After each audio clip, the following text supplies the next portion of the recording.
अस्सलाम वालेकुम 9th class. उम्मीद है आप सब घर में खैरियत से होंगे। बेटा मेरा नाम फरहान अहमद है। ऑनलाइन लेक्चर 9 फिजिक्स का चैप्टर नंबर 3 डायनामिक्स बेटा हमारा चल रहा है। आज का लेक्चर नंबर 7 है हमारा केस 2। जैसे लेक्चर नंबर 6 में मैंने आपको एक सिचुएशन समझाई थी एटवुड मशीन की, जिसमें दो ब्लॉक्स थे। वो एक फ्रिक्शनलेस पुली, एक ऐसी पुली जिसके ऊपर किसी किस्म की फ्रिक्शन नहीं है, ठीक है, उसके ऊपर से डोरी गुजार के उसकी वर्टिकल मोशन की हमने बेटा स्टडी की थी, ठीक है। वहाँ पे हमने दो इंपॉर्टेंट इक्वेशंस एक्सेलरेशन और टेंशन के लिए फाइंड आउट की थी। बेटा ये भी टॉपिक सेम वैसा ही है, कुछ खास फर्क नहीं है, ठीक है। सिर्फ यहाँ पर आपने सिचुएशन समझनी है और डायग्राम को बेटा आपने गौर से देखना है, ठीक है। वीडियो को बार बार देखें ताकि आपको टॉपिक क्लियर और कॉन्सेप्ट्स क्लियर हो जाए। यहाँ पे चलिए टॉपिक स्टार्ट करते हैं। टॉपिक है हमारा horizontal and vertical motion of two bodies, ठीक है, इसे केस 2 कहते हैं। अच्छा, इसमें दरअसल सिचुएशन कैसी है, जरा अगर आप डायग्राम को गौर से देखें। यहाँ डायग्राम आपके पास एक अगर टेबल है, इस टेबल के ऊपर, इस टेबल के एक कॉर्नर पर एक फ्रिक्शनलेस पुली लगा दी गई है, ठीक है, जिसके ऊपर ये पुली है और ये रोटेट कर सकती है। इसके ऊपर से डोरी गुजार दी गई है। अच्छा, टेबल पर एक ब्लॉक रखा गया है, ठीक है, ये आपको ब्लॉक नजर आ रहा है, ब्लॉक बी। इस ब्लॉक को एक डोरी के साथ, एक स्ट्रिंग के साथ अटैच करके इस पुली पर से उस स्ट्रिंग को गुजारा जाता है और यहाँ एक और ब्लॉक लटका दिया जाता है जो है ब्लॉक ए। क्लियर? अच्छा, अब आपको ये डायग्राम क्लियर हो रही है। अच्छा, अब यहाँ पे हमने बेटा ये चीज ज़हन में रखनी है कि ये जो सिस्टम है ये एक आइडियल सिस्टम है, ठीक है, मतलब एक ऐसा निजाम है जिसमें किसी किस्म की रगड़ नहीं है, एक्सटर्नल फोर्स यहाँ पर असरअंदाज नहीं हो रही, सिर्फ इंटरनल सिस्टम की ही फोर्सेस को हम लोगों ने जिक्र करना है। चलिए हम अपना टॉपिक स्टार्ट करते हैं। जरा गौर से देखिए, यहाँ मैंने लिखा है ए ब्लॉक ए मूव्स वर्टिकल। जो ब्लॉक ए है वो इस सिस्टम के तहत होगा क्या कि ये जब ब्लॉक डोरी पर लटका दिया जाएगा तो ये डाउनवर्ड मूव करेगा, मतलब ये वर्टिकल मोशन ले सकता है, वर्टिकली डाउनवर्ड। अच्छा, जबकि ये ब्लॉक डोरी के साथ दूसरे ब्लॉक के साथ अटैच्ड है, इसकी हरकत की वजह से ये ब्लॉक भी हॉरिजॉन्टल मूव कर सकता है, ठीक है। तो ये है सिस्टम आपका बी मूव्स हॉरिजॉन्टल। चलिए अपना टॉपिक स्टार्ट करते हैं। कैलकुलेशन फॉर एक्सेलरेशन मैंने हाफ टॉपिक तकरीबन कर दिया है, इसके बाद आपको मजीद डिटेल इसके साथ साथ आपको भी मैं देता रहूंगा। कैलकुलेशन फॉर एक्सेलरेशन, हमने पहले ब्लॉक ए को कंसीडर करना है, कंसीडर बॉडी ए, ठीक है, ब्लॉक ए या बॉडी ए आप कहें। हमने इसको देखना है सेम वैसे आपने डायग्राम बनानी है। चूंकि ये वर्टिकल डाउनवर्ड मूव कर रहा है, हम यहाँ पर ये कहेंगे कि इस ब्लॉक ए पर दो फोर्सेस बेटा असरअंदाज हो रही है, ठीक है, दो फोर्सेस अंदाज हो रही है। एक है इसका अपना वजन डाउनवर्ड और एक है डोरी में टेंशन। जिस स्ट्रिंग के साथ ये अटैच्ड है उसमें टेंशन जो वेट के अगेंस्ट है, तो ये दो फोर्सेस बेटा असरअंदाज हो रही है। लेकिन ये जो ब्लॉक ए है ये अपने वेट की वजह से डाउनवर्ड मूव करेगा, तो इसका मतलब ये हुआ कि यहाँ W1 जो है, मतलब ब्लॉक ए का वेट W1 जिसका मास M1 है, ठीक है, ये वेट इस टेंशन से ज्यादा है, तभी ये डाउनवर्ड बेटा मूव कर रही है। आपको याद होगा मैंने आपको केस 1 में समझाया था कि बेटा जो फोर्स मैक्सिमम होगी, जिसका रिजल्टेंट ज्यादा होगा, जिसका मैग्नीट्यूड ज्यादा होगा, उसे हमने पॉजिटिव रखना है और जिसका मैग्नीट्यूड कम होगा उसमें से हम लोगों ने इसको सब्ट्रैक्ट करना होता है। मतलब ये हो गया कि टेंशन की कीमत वेट से कम है, टेंशन फोर्स वेट फोर्स से कम है, इसी वजह से ये ऑब्जेक्ट डाउनवर्ड मूव कर रहा है। अगर बेटा ये दोनों बराबर होते, यानी कि W1 जो है वो T के इक्वल अगर होता, तो उस सूरत में ये ब्लॉक स्टिल अपनी जगह पर रहता, मूव ना करता। लेकिन हमने ये देखा है कि ये ब्लॉक डाउनवर्ड मूव कर रहा है, ठीक है। आपने इसके वीडियो और मुख्तलिफ किस्म के एनिमेशन में भी देख लेना है। चलिए आगे स्टार्ट करते हैं। अब हमने क्या करना है, हमने ए पर नेट फोर्स फाइंड आउट करना है। सेम जैसे आपने केस 1 में ब्लॉक ए के लिए इक्वेशन बनाई थी, सेम वैसे ही काम है आपका। 50% काम तकरीबन वैसे ही है जी। Net force on a F1 = W1 - T। T को नेगेटिव क्यों रखा है? क्योंकि उसका मैग्नीट्यूड कम है इसकी डाउनवर्ड मोशन की वजह से। अच्छा F1 m1a के बराबर है। हमने Newton second law of motion में पढ़ा था कि F जो है वो ma के बराबर है। 1 इस वजह से लगा दिया गया है क्योंकि हम ब्लॉक A को जिसका मास m1 है कैलकुलेट कर रहे हैं जी। W की जगह पर W1 की जगह पर m1g माइनस t। अब ये बेटा आपके पास एक इक्वेशन बन चुकी है। चले जी, सेम ये भी जैसे आपने केस 1 में किया था वैसे आपने ये इक्वेशन बनानी है। अब कंसीडर बॉडी भी हमने उस ब्लॉक को डिस्कस करना है जो हॉरिजॉन्टल टेबल पर पड़ा हुआ है, ठीक है। अच्छा यहाँ जरा सिचुएशन डिफरेंट है, ये बहुत इंटरेस्टिंग पॉइंट है, जरा गौर से देखिएगा। देखिए जी, consider body B there are 3 forces acting on B. अब हैरान होंगे कि इस ब्लॉक पर 3 फोर्सेस बेटा असरअंदाज हो रही हैं। कौन कौन सी हैं जी, जरा गौर से देखिए, डायग्राम मैंने बना दिया सामने। एक फोर्स है इसका वेट डाउनवर्ड जो कि हमेशा डाउनवर्ड ही होता है, ठीक है। और इस वेट के अगेंस्ट इस हॉरिजॉन्टल टेबल का रिएक्शनल फोर्स है जिसने इसको ऊपर की तरफ उठा के रखा हुआ है, ठीक है।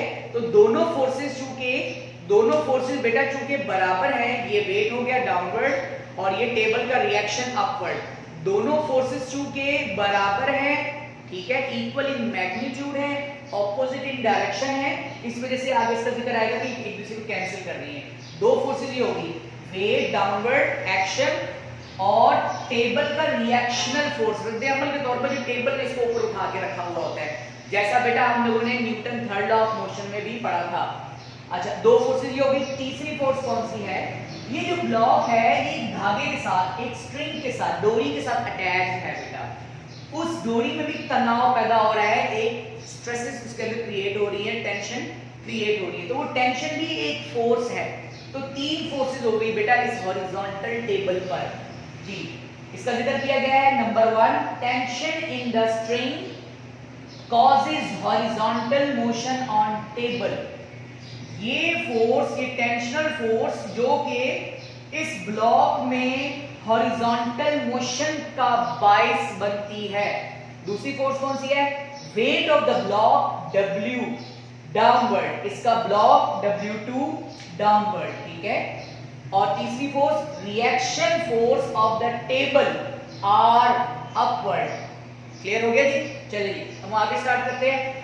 As there is no vertical motion in block B, hence weight W2 and reaction are cancelling each other। अब इसका मतलब क्या हुआ?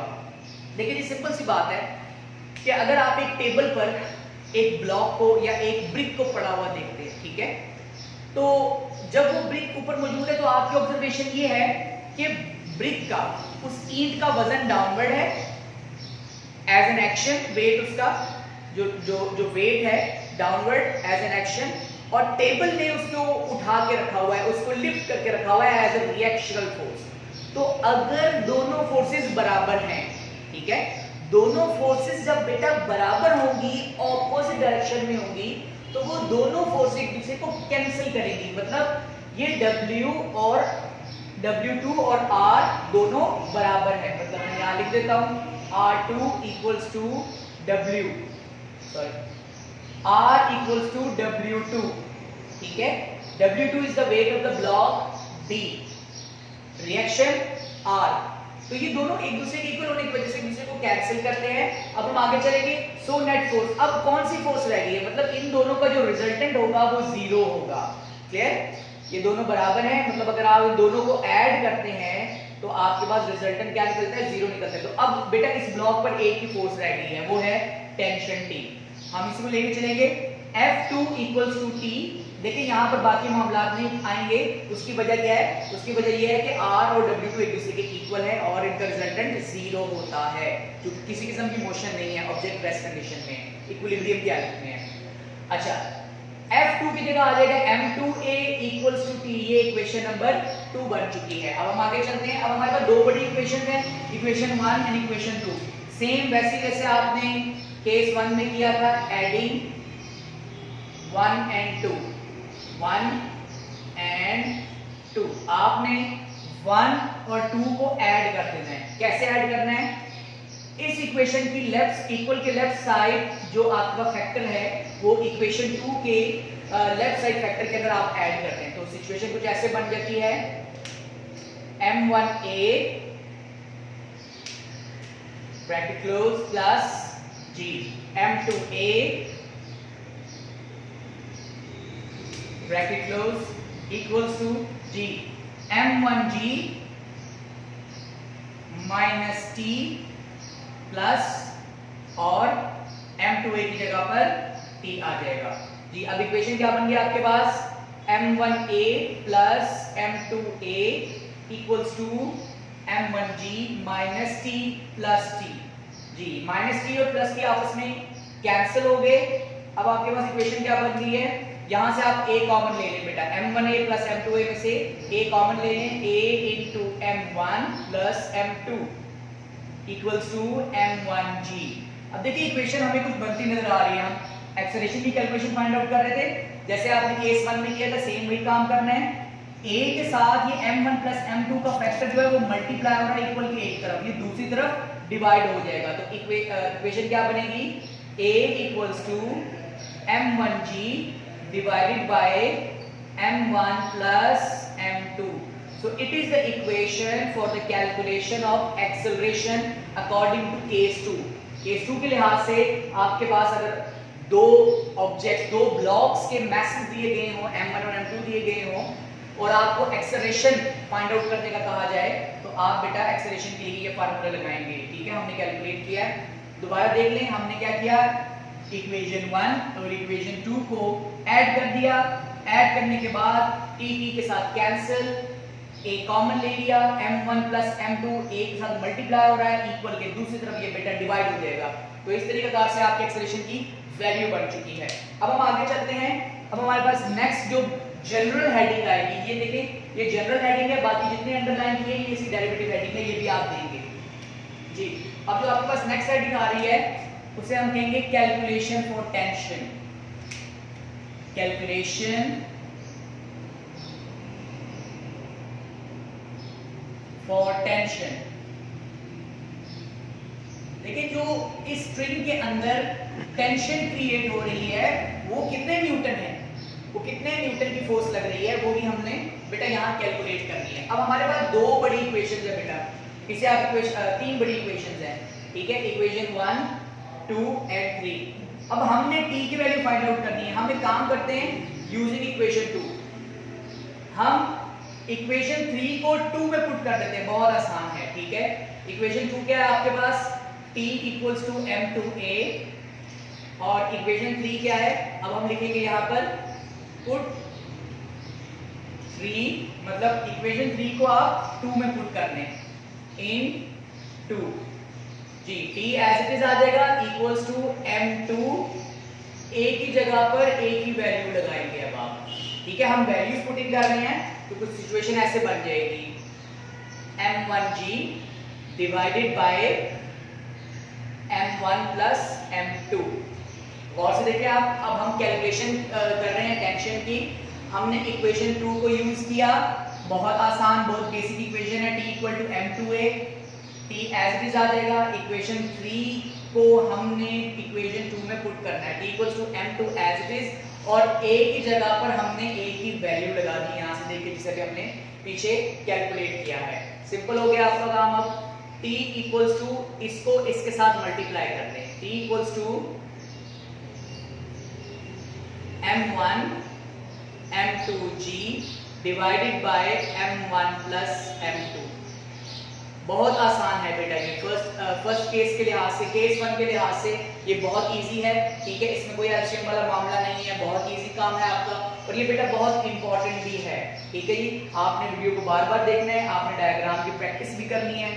ठीक है, और आपने हर एक चीज को बेटा गौर से सुनना है। जितनी आपकी लिसनिंग एबिलिटी होगी ना, तो आपको मेरा बेटा ये सारी चीजें आराम से समझ आएंगी। ठीक है, रिपीट करने की जरूरत नहीं है, आप वीडियो को तहम्मुल के साथ रिलैक्स होकर बार बार देखें, 3 से 4 दफा देखें, आप अपने टेक्स्ट बुक की भी रीडिंग करें, और खास तौर पर जो कंसिडर बॉडी बी वाला कॉन्सेप्ट है इसको आपने गौर से देखना है बेटा। Thank you very much.